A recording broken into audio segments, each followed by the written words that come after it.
Morning. Awe. I'm Achilles of Atlanta. Who are you?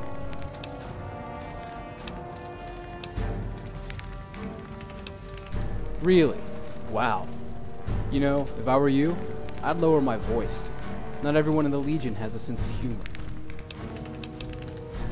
Alright, but if anyone asks why I'm associated with a profligate, we will just kill him.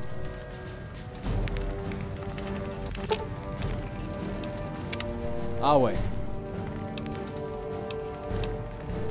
What can I tell you? To attack the Legion in this part of the Mojave by yourself means you've got a goddamn death wish. But these days, my loyalties to the Legion aren't the strongest they've ever been. Maybe some other time. Yeah, you're right. You know, I can live with what I've done, but sharing the story with you, it might bring catharsis. After the Legion lost the battle at Hoover Dam, we had to pull back to the east side of the Colorado.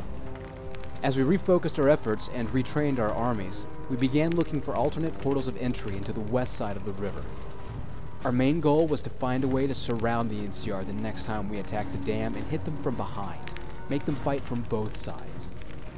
It seemed the NCR had anticipated such a move and had fortified positions all along the west shore of the river.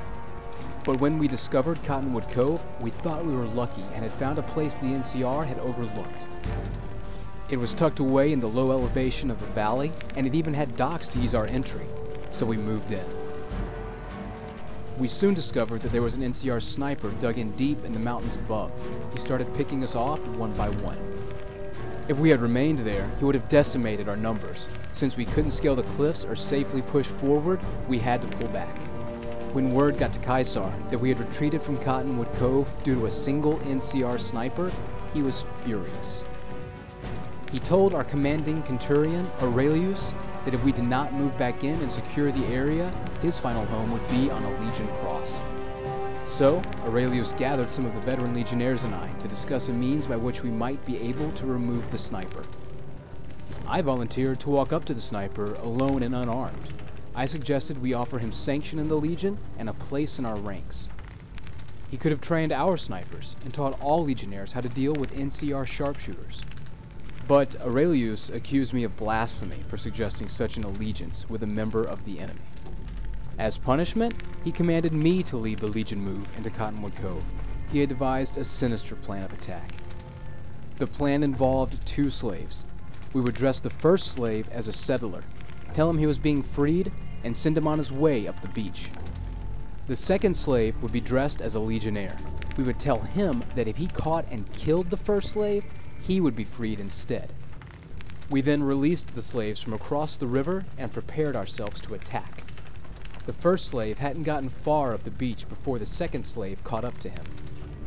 The second slave took 2 swings with the machete we had given him, both of which were blocked by the first slave's arms, nearly severing them both. Before he could take a third swing, the sniper hit him with a clean headshot and he dropped dead. The first slave then looked at his arms, saw them dangling there just below his elbows, and began to scream. It wasn't long before he went into shock and passed out, probably due to blood loss. This is where I thought the plan of Aurelius would fail. I believed the sniper would mercy kill the first slave rather than compromise his position in the mountains, but I was wrong. About 10 minutes later, the sniper appeared on the beach with first aid supplies in hand, and without his rifle. We were waiting for him under the water.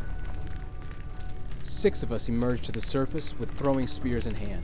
The sniper pulled his sidearm and dropped 2 of us before our spears were in the air. Of the 4 spears that were thrown, only 2 hit him. One hit his left thigh, mine hit his right shoulder, causing him to drop his weapon. As we pulled our blades and charged up the beach, he pulled the spears out of his body to fight us back. The spear that was in his shoulder, he threw through the throat of the Legionnaire to my right. With the spear that had been in his thigh, he deflected the incoming attacks of the other 2 Legionnaires. I then realized I was no longer charging at the sniper, and my blade was at my side. I was just watching the scene unfold.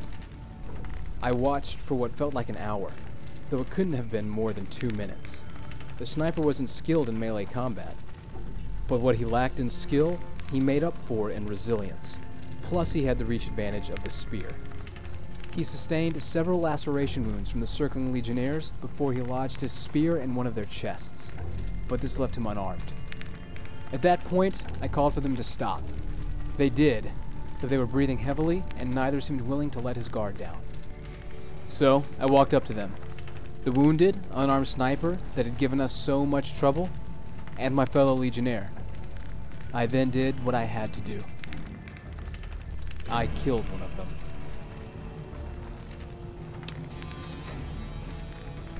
No, I'll never tell that to anyone. Yes, what about it? You think I killed one of the best soldiers of any army I've ever encountered while he was unarmed and defenseless? Do you think I have no honor?